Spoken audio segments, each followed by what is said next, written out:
Sheikh Suhail with us. He currently serves as the Associate Director and Director of Mental Health at Access California Services in Anaheim.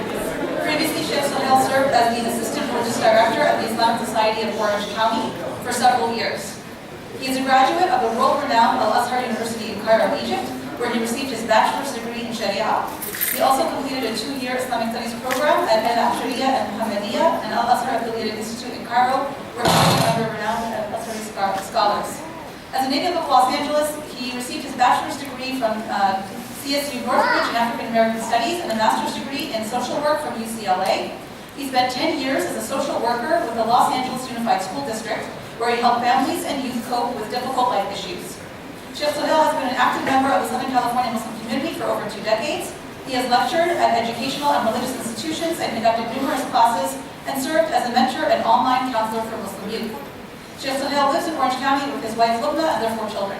Please join me in welcoming Sheikh Suhail. Assalamu alaikum. Start with Allah's name and ask Him to send His peace and blessings upon our beloved Prophet. So today is a heavy day, right? A lot of heavy topics. I need you all to do something. It's going to sound really weird, but I want you to do it because I need the energy. Because and we're talking about suicide and depression, and this. So we're going to all at the count of 3 laugh. Well, that was my laugh right there, but double that, right? Because we need to get like some positive, because this stuff can be depressing, right? So 1, 2, 3. That's good, that feels good, right? Good. So we're talking today, inshallah, about emotional well-being in the Quran. The field of psychology as it relates to the Quran is a vast field. There are so many different facets. There is so much that is mentioned in the Quran in relation to the nafs and the aql and the qalb, and there's a lot of complex matters. The qalb is related to the aql. لَهُمْ قُلُوبٌ لَا يَعْقِلُونَ بِهَا, that Allah says that they have hearts by which they don't think. Well, how does the heart relate to thinking? And so there's a lot of these discussions. There are a lot of things to break down. If you really want to study psychology in the heart of the Quran, there is so much to look at. So I took one aspect, one small aspect, just to kind of raise this level of consciousness of our understanding when we read the Quran, and to show you how beautiful the Quran is in terms of Allah subhanahu wa ta'ala, the one who created us. He knows us, He made us, He knows our inside, He knows our outside, He knows everything about us. But then He gave us a path by which how to live, right? In every aspect of our being, as well as our emotional well-being, right? How do you deal with sadness? How do you deal with anger? How do you deal with fear? And so on and so forth. Because the exaggeration of some of these emotions has a big part to play in some of the realities that we're talking about today, in terms of mental health and so on and so forth. When you look at it, there is this depth of relationship that sometimes you can't unravel. So when I studied in social work school, we have what we call when you assess somebody, when you sit with somebody for the first time and you evaluate what's going on with them, you conduct what's called a biopsychosocial assessment. Meaning you look at their person and what's going on with them physically, what's going on with them psychologically, what's going on around them in their environment. But now today, in the world of mental health, it's also called, now the new name for it is behavioral health. It's a more comprehensive term. There's a new component that they've just added in the recent past. So we actually were at a conference 3 days ago on Wednesday in Orange County.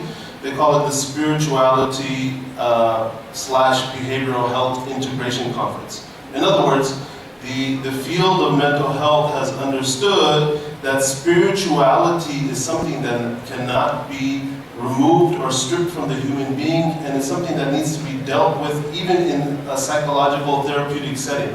It used to be that you don't talk about religion, right? When you sit with somebody as a therapist and you help them through their issues.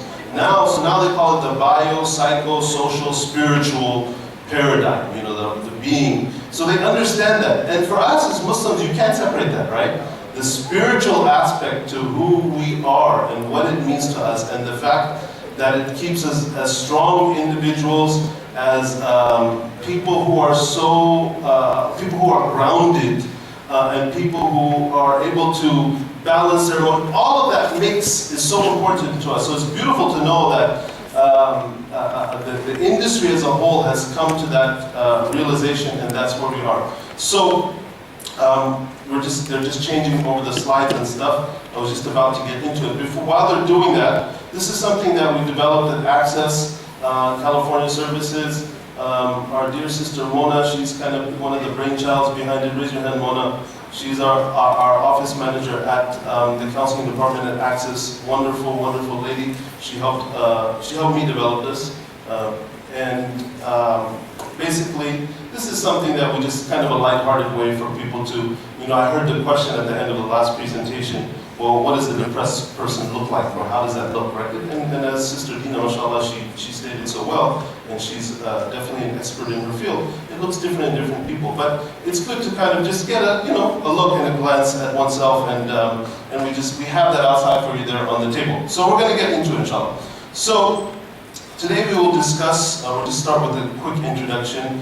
We're going to talk about emotions that are mentioned in the Quran. This is a big topic in and of itself. I'm just going to really just glance at it. And then we're going to talk about the Quranic methodology for processing emotions. So the Quran prompts us to do many things. Prompts us, Allah subhanahu wa ta'ala asks us to look in the universe, asks us to reflect upon the Quran, the ayats, fil kawn, in creation, the ayat al-Qur'aniyya that Allah subhanahu wa ta'ala revealed to us. But He also asked us to look at the ayats that are within ourselves, right? So Allah subhanahu wa ta'ala says, وَفِي الْأَرْضِ آيَاتٌ لِلْمُوقِنِينَ وَفِي أَنفُسِكُمْ أَفَلَا تُبْصِرُونَ. That in the earth there are signs for those who seek, who are seeking yaqeen, who are seeking, pure, what's the word I'm looking for? A certainty, right? Who are looking for certainty. And in your own selves, do you not see? Don't you reflect? Don't you ponder? So in your own selves, it can mean in our own selves biologically what's going on, the amazing machine that the human body is, but also the amazing machine that the human mind is, right? So Allah subhanahu wa ta'ala prompts us to look into that. When we read, سَنُرِيهِمْ آيَاتِنَا فِي الْآفَاقِ وَفِي أَنفُسِهِمْ, we're going to show them our signs in the horizons, and all around, and even within themselves. Right? So you get to know Allah subhanahu wa ta'ala by looking all around, and even by looking in your own self, and that has also its intersection with psychology. And then Allah subhanahu wa ta'ala, He tells us that the Quran itself is that healing for the soul, right? And that healing can be an actual medical healing, can be an actual spiritual and psychological healing on so many different levels. That's the power and the beauty of the Quran. Allah subhanahu wa ta'ala says, يَا أَيُّهَا النَّاسُ قَدْ جَاءَتْكُمْ مَوْعِظَةٌ مِّن رَبِّكُمْ وَشِفَاءٌ لِمَا فِي الصُّدُورِ, and a cure for that which is in the hearts. And that which is in the hearts relates to the psyche and relates to the emotional state of the human being. So there's much discussion. All of that's just the introduction, laying the groundwork, showing you that the Quran is very focused on us trying to understand ourselves. So let's talk about some human emotions that are mentioned in the Quran. And this whole presentation, by the way, is just a listing of different ayahs taken from different parts of the Quran as relates to the emotional states of the human being. So that's why all you're going to see up here is pretty much ayat Qur'aniyya. So one of the things that the Quran talks about is fear, and in many different situations with the prophets in their lives, when human beings have to face Allah subhanahu wa ta'ala in the day of judgment. This particular ayah talks about a situation actually I want you all to reflect on it for a moment and see I want to see who knows. I want to make this a little interactive, see who knows what context this is at. So this is talking about, I'm just going to read the English. Recall when they came upon you from above you and from below you, and when their eyes were distracted and their hearts reached the throats, and you were thinking about Allah, all sorts of thoughts, meaning you started having all sorts of doubts in Allah subhanahu wa ta'ala. At that occasion, the believers were put to a trial and were shaken with a violent convulsion, right? وَزُلْزِلُوا زِلْزَالًا شَدِيدًا. You were shaken up. That's how fearful you were in that state. What is this ayah related in what context? Ahzab.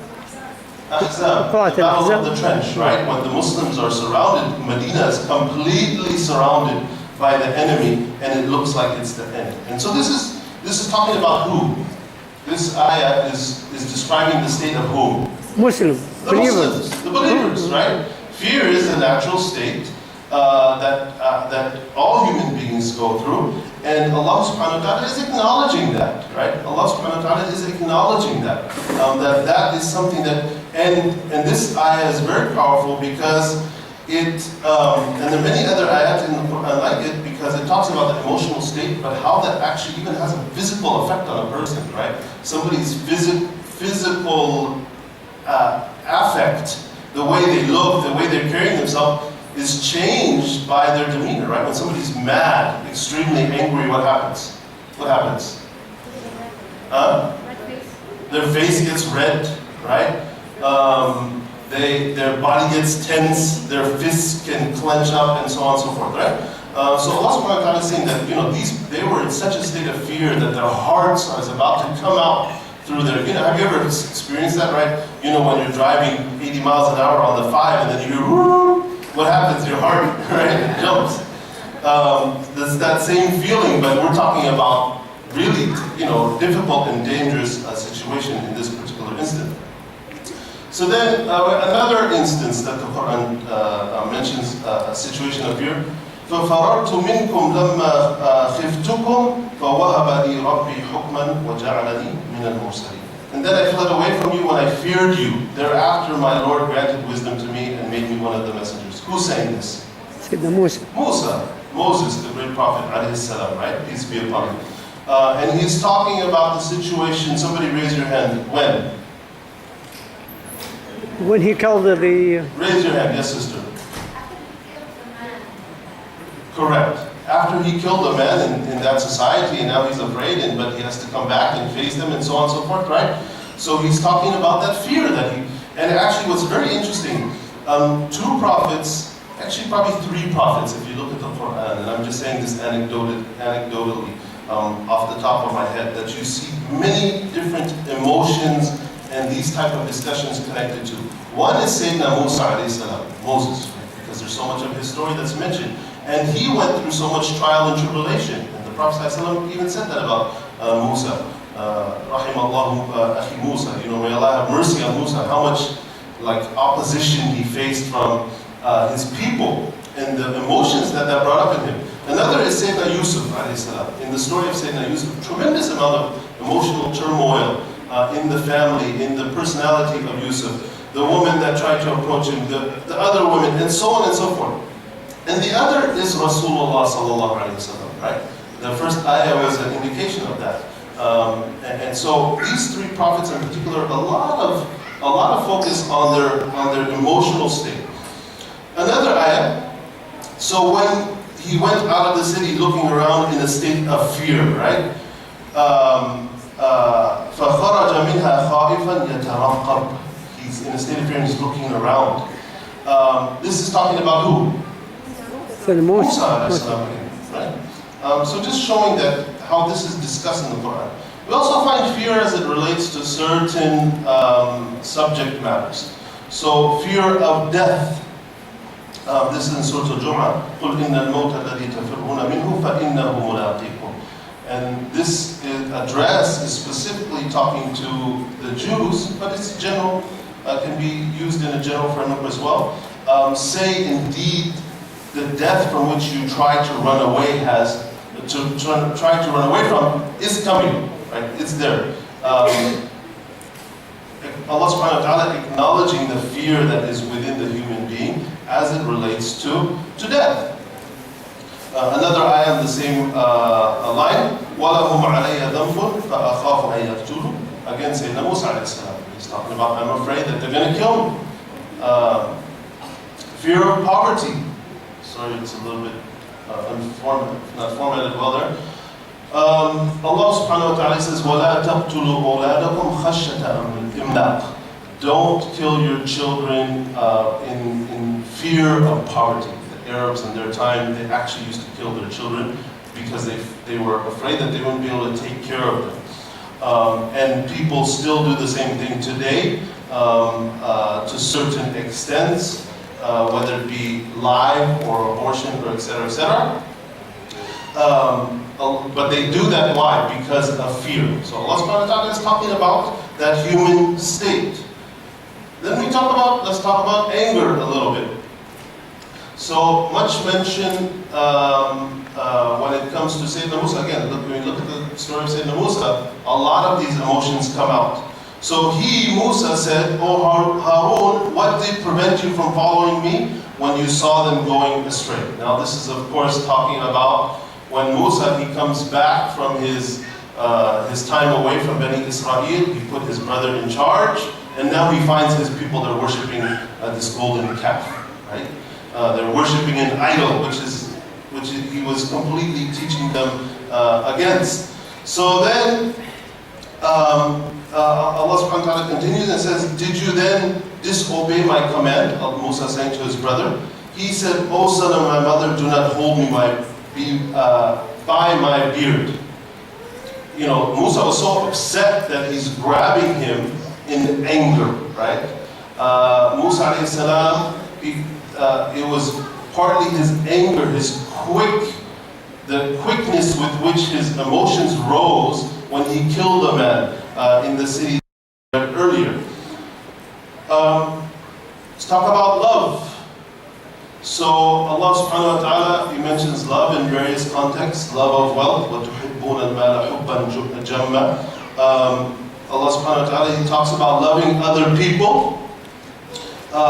When He talks about the Ansar and how they love the Muhajirin. وَالَّذِينَ تَبَوَّأُوا الدَّارَ وَالْإِيمَانَ مِنْ قَبْلِهِمْ يُحِبُّونَ مَنْ هَاجَرَ إِلَيْهِمْ. It's a beautiful ayah, right? It's a beautiful, beautiful ayah. And the ayah continues, and there's more praise of the Ansar in terms of how they dealt with their brothers from the Muhajirin. So the emotion of love and how that relates to other people. The emotion of love and how that relates to intimacy.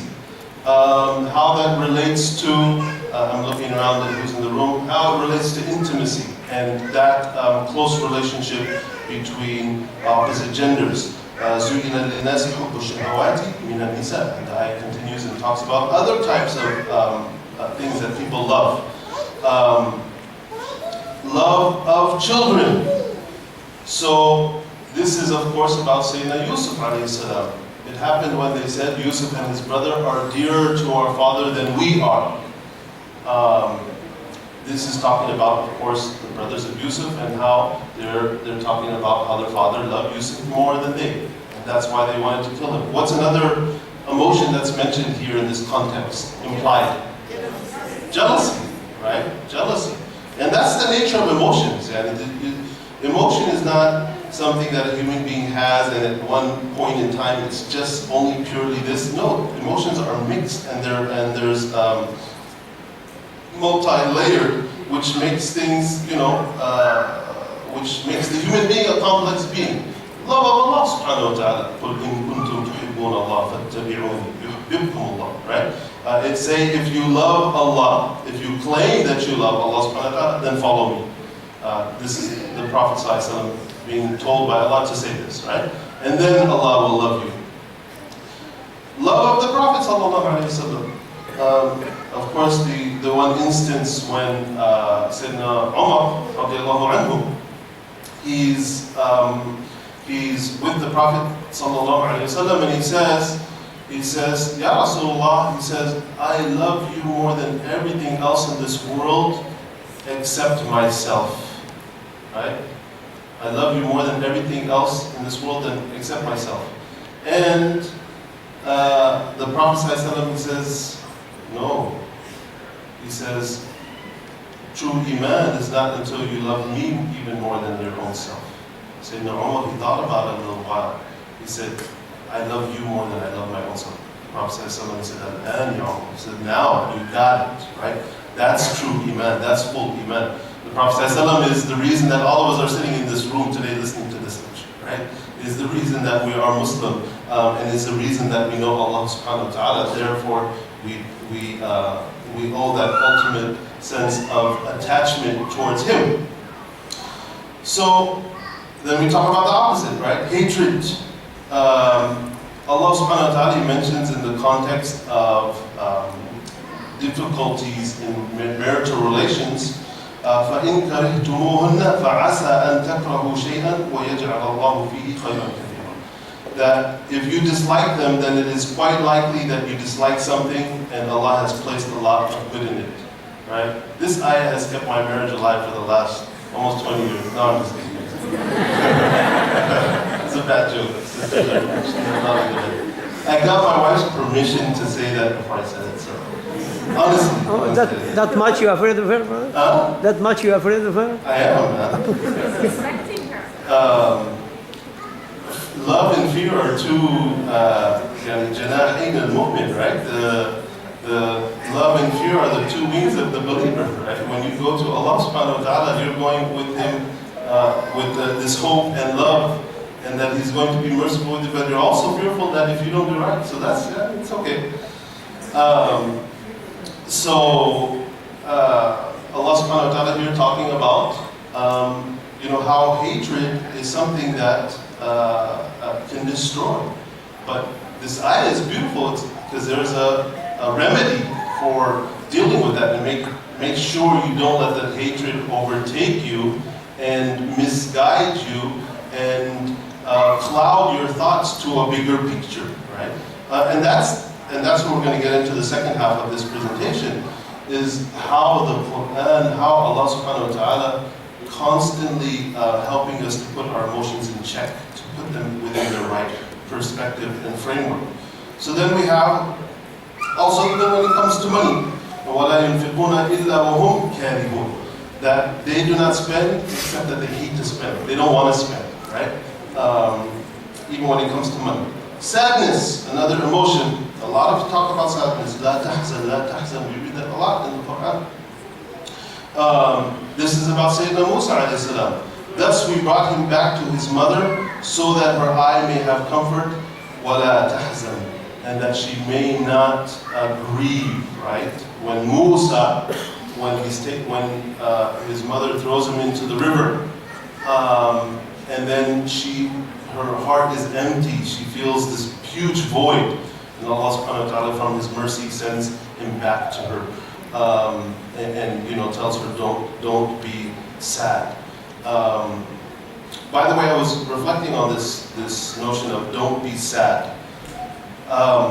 We live in a world today that is overrun by depression and anxiety.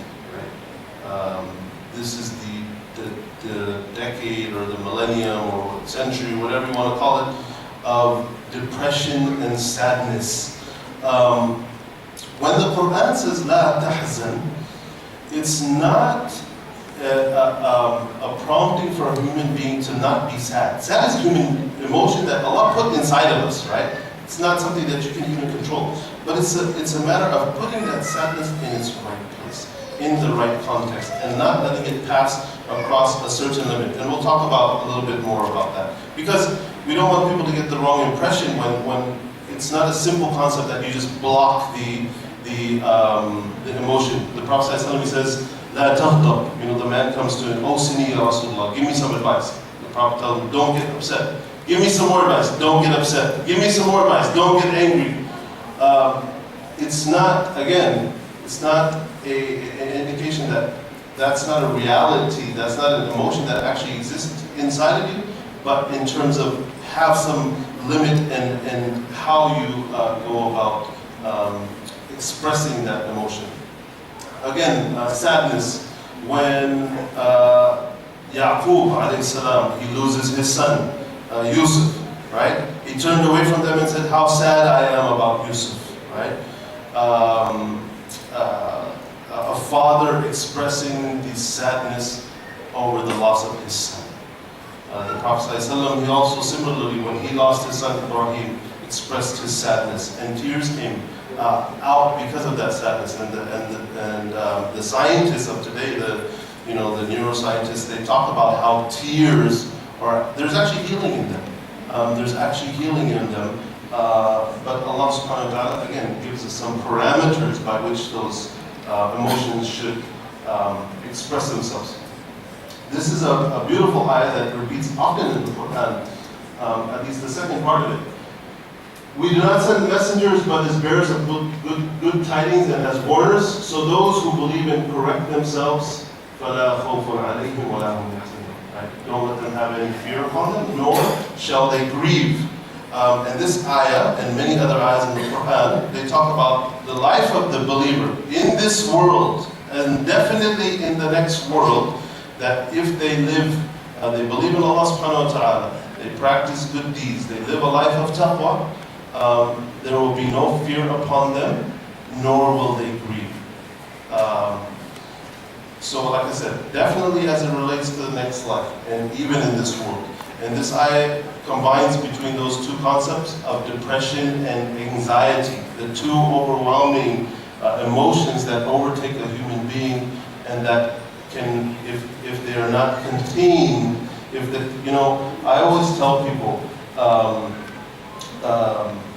mental health is like a cup and its relationship to our deed. Allah subhanahu wa ta'ala gives us all of these protective type of methodologies, practices, activities, outlooks, perspectives on how to deal with life's difficulties. With the remembrance of Allah, your hearts are put at ease. وَاسْتَعِينُوا بِالصَّبْرِ وَالصَّلَاةِ. Deal with, gain help, get assistance from prayer and from having patience. So all of these different things that Allah gives us. So, but why do some people, their emotions get the best of them to the point where they fall into depression or they fall into anxiety? So I tell people that our life is like a cup. That those difficulties that we have, they rise and they rise and they rise. We are told to employ these different agents of patience and dhikr and turning to Allah and so on, right? And that helps lower that threshold in that cup. But when the cup gets full and it's overflowing, those different things, they may not be able to have that full effect, right? And that's when somebody needs perhaps that professional help to help with those difficulties, because that cup can overflow, where now everything is so scattered and you're not able to deal with it, so then we need extra tools. And that's what this whole symposium is about today, and may Allah bless the people who brought this together. And in the Akhirah, فَلَا خَوْفٌ عَلَيْهِمْ وَلَا هُمْ يَحْزَنُونَ, it's a beautiful ayah that may they have no fear upon them. Fear comes from what?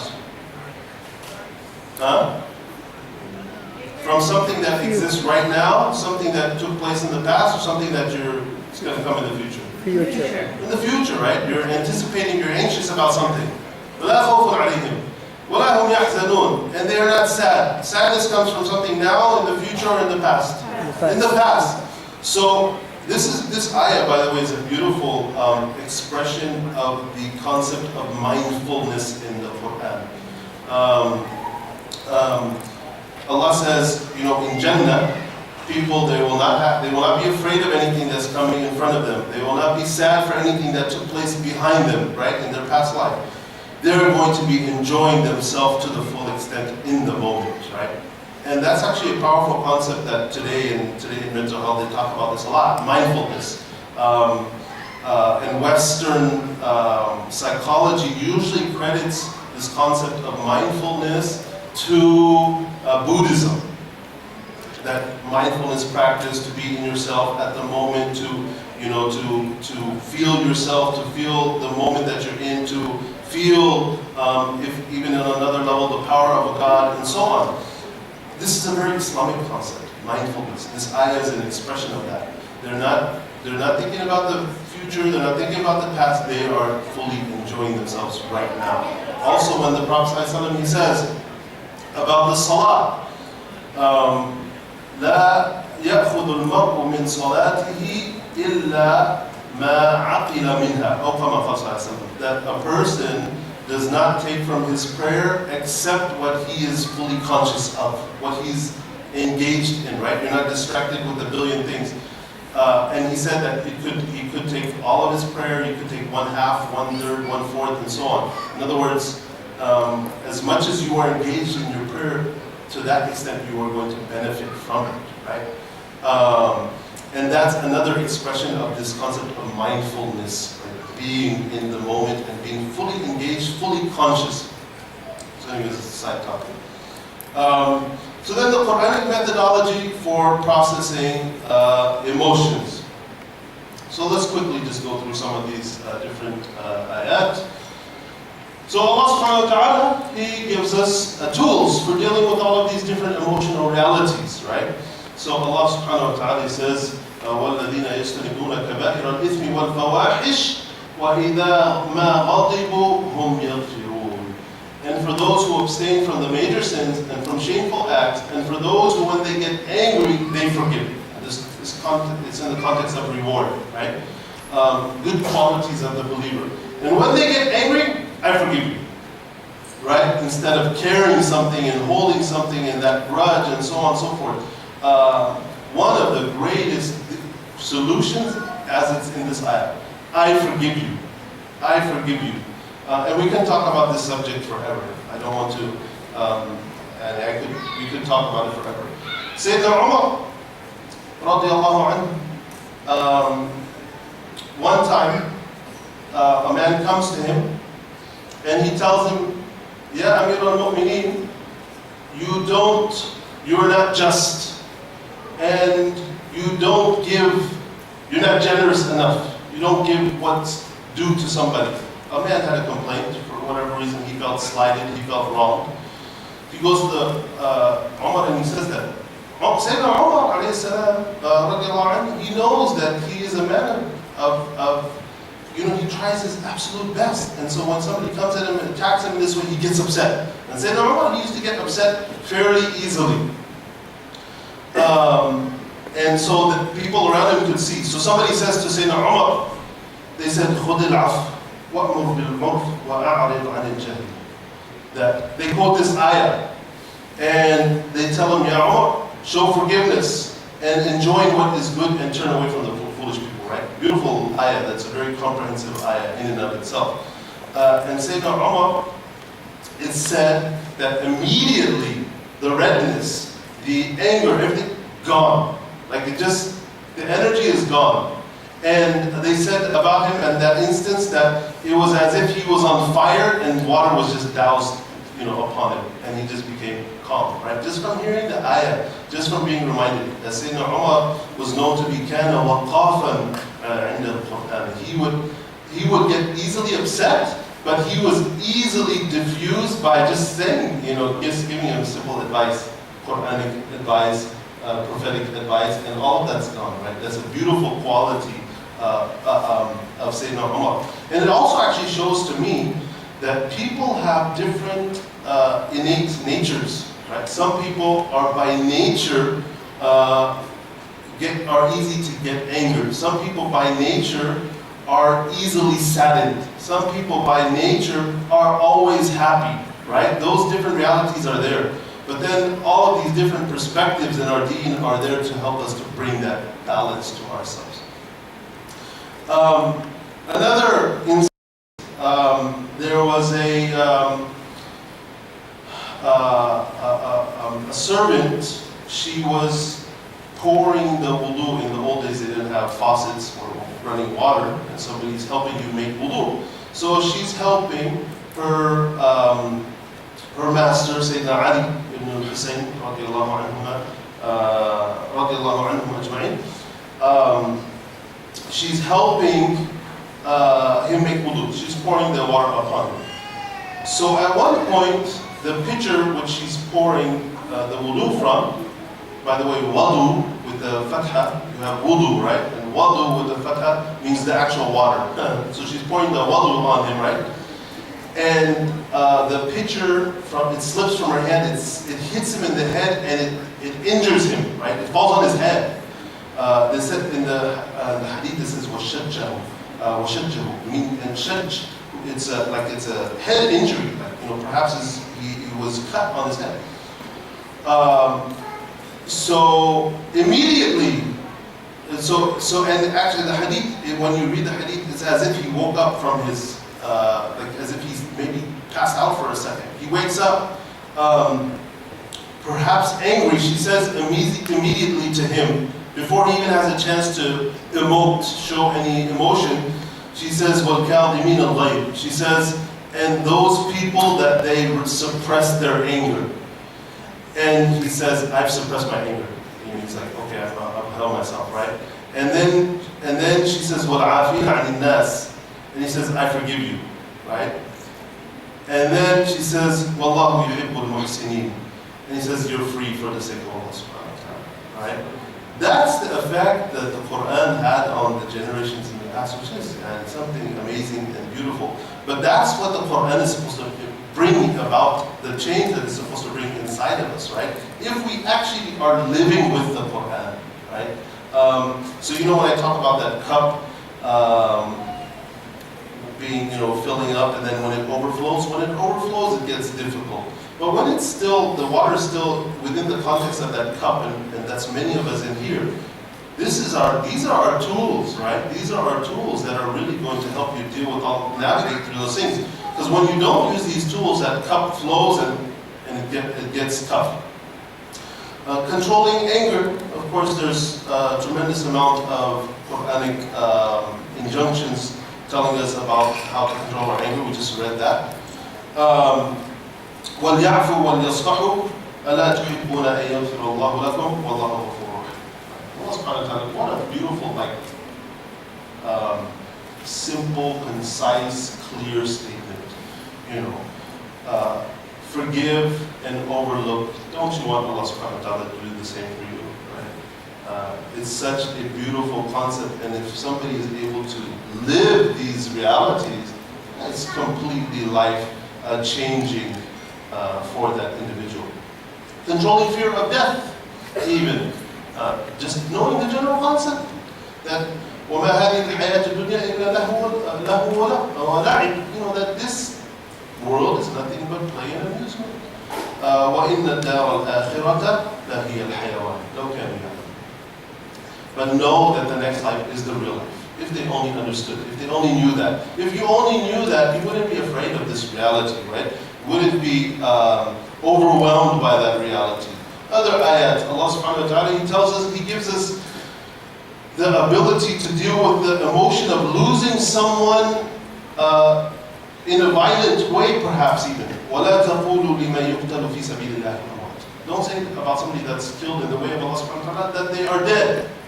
Don't say that. But rather, instead, they are alive, but you don't know. So it's a concept that gives so much hope and instills so much patience and brings everything in perspective. And that's the methodology of the Quran. You see it again and again and again and again with dealing with all of our emotions. Controlling the fear of poverty. Just knowing that poverty is our risk, our sustenance. It's not here on this earth, it's in the heaven. It's in the heavens. We'll come to the question. Also another ayah that speaks, and many ayahs, and just pick, it's so easy to find them, subhanAllah, because the Quran is replete with all of this. Allah subhanahu wa ta'ala telling us that every single creature on this earth, Allah subhanahu wa ta'ala, He's responsible for them. Don't worry. If you don't be stressed out. Don't have that overwhelming feeling that, what can I do? No, Allah is there for you. Controlling hatred. Allah subhanahu wa ta'ala gives us other tools in the prophetic advice where the Prophet ﷺ tells us it's not permissible for a Muslim to separate himself from his brother or sister Muslim for more than 3 days. And the Prophet says when they meet each other, you try to avoid each other, but the one who gives salam first, he's the better one. He or she is the better one, right? So it gives a limit, it gives a parameter to that hatred. Otherwise, hatred can overwhelm a person, can overtake a person. Love and how Allah subhanahu wa ta'ala puts everything into perspective when it comes to love. There's a long ayah that many of us are familiar with. I'm not going to read it, but it's about, Allah subhanahu wa ta'ala telling us what the priority is where do we place, that priority of love, and to what extent. Is all of our attachment to our house and our car and our job and our children, and we really forgetting these, Allah subhanahu wa ta'ala and His Messenger sallallahu alayhi wa sallam, and living by that Islamic lifestyle that's going to bring everything else into its proper perspective. And this ayah is talking about that. Coping with sadness. The Prophet ﷺ, he encouraged us to say every day, Allahumma inni a'udhu bika min al-hammi wal-hazan. Oh Allah, and in this dua is said 3 times when he said it. It's a practice. It's something that somebody does every single day, and it's a constant reminder. In certain schools of psychology, certain methodologies of psychology, I'm not going to put my hand in my pocket, dangerous. Certain schools and modalities of therapy, you're taught to have your client repeat certain statements. I will be good, I will be strong, I will overcome. And you tell them to repeat that before they go to bed, or that positive type of self-talk and those type of mantras. Our deen has all of that. The Prophet ﷺ, that's what he taught us to do on a daily basis. That's what you're doing when you say, Allahumma inni a'udhu bika min al-hammi wal-hazan, wa a'udhu bika min al-jubni wal-bukhl. Allah, I seek your refuge from anxiety and from sadness. The 2 main things that we talked about before, right? That's part of our daily life. It doesn't need to be something that you instill at that point in time. If you need to, you need to, if you're not already employing it. But my point is, we don't have to come up with stuff that's made up. And it's there. It's already handed to us, it's already delivered to us. It's just a matter of us living that or not. Sorry, this is a little bit small. It's good for I can read though. Coping with sadness. The Prophet ﷺ is narrated to have said that when someone's child dies, Allah says, have you taken the soul of my servant's child? He's talking to the angels. Did you take my servant's child? Did you take their soul? And the angels, they say yes. And the most difficult thing for a parent is to lose their own child. I know a man, for 3 years, I see him in the community about once every maybe 3-4 times, maybe 3 times a year, okay? Just here and there in the community, right? Every time he comes and he speaks to me, he talks to me about his son that he lost, right? Every single time. And he's a beautiful, beautiful, beautiful man. May Allah subhanahu wa ta'ala bless him and give him peace. Every time he comes and talks to me, he talks to me about his son and what's going on with him, and there's actually a case and this and that. That's because he's consumed by it, right? So Allah subhanahu wa ta'ala says to the angels, have you taken the soul of my servant's child? They say yes. Allah says, have you taken the coolness of his heart? I know how valuable this child was to my servant. I know. The angels, they say yes. Allah says, what did my servant say? They say, he praised you. And he said, Inna lillahi wa inna ilayhi raji'un. He acknowledged that the kid came from you, and he's now gone, and he's gone back to you. And Allah says, build for my servant a house in Jannah, and call it Darul Hamd, right? And call it the house of praise. How beautiful is that, to console the heart in the most difficult of times. And that's what our deen is, right? It's that constant infusion of giving us the ability and the skills and the processes to deal with the difficulties of life and put everything in its proper perspective. So we ask Allah subhanahu wa ta'ala to make us from those who hear the best of words and we follow them. And we ask Allah subhanahu wa ta'ala to bless us with the understanding of this book. Everything is in this book. And if we understand this, life is easy. So we ask Allah subhanahu wa ta'ala to help us with that. Do we want to take any questions or? Normally the event is at 1, but It's up to you. do we have time for 2 questions? 2 questions? Sure. Yes, go ahead. Yes, so earlier you had mentioned the Quranic ayah in controlling fear of death. Do not say there that I think it was in the context of martyrs, or is it like in the way of people who have gone in the way of Allah? Yeah, and martyr is a big term. It's a wide term. It means somebody who's killed in actual fighting on the battlefield. It also can be somebody that has died in some sort of catastrophe. The Prophet talks about someone who died in a fire, someone who's a building collapses on top of them. There was recently in Kenya a building, a 7-story building that fell upon, and 70 people are still missing, right? So those people, if they're Muslim, then they're shaheed, right? So there's a lot of that term is a big term. Can it also include for people who have terminal illnesses and die because of those? Wallahu ta'ala a'lam. Sisters. Yes. If they're past questions, maybe we'll take 3 or 4. I don't know. I have a simple question. What is the simplest life of taqwa? Like if you don't want to really how can we spend our lives in taqwa, but in the simplest way? What is the best life? The easiest way. You asked me the most loaded question. Sister, if you don't mind, I want to take questions that are related because we only have a couple of minutes, so sorry. And you can talk. Yes, go. Yeah, so there is some doubt, of course, during the time Rasulullah was there was a pause in the revelation. There was an intense sadness, right? Now, There was an intense sadness to the point that it's mentioned in some of the books of Syria that he thought of killing himself, throwing himself off the mountain, committing suicide. right, and that's what I was going to ask. There's some debate on this issue, and what can we learn from this intense sadness? You learn from that the Prophet ﷺ was a human being who the world weighed on his shoulders.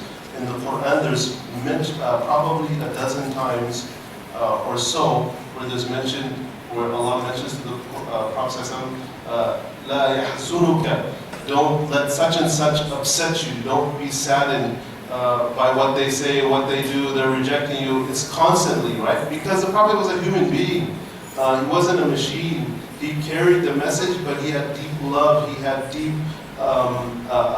hope for his people and all of that, right? So we learn from that the Prophet was a human being just like us, and he felt and he struggled, and he had family. He lost all of his children in his life except one, during his lifetime. So he experienced massive, amounts of emotional ups and downs.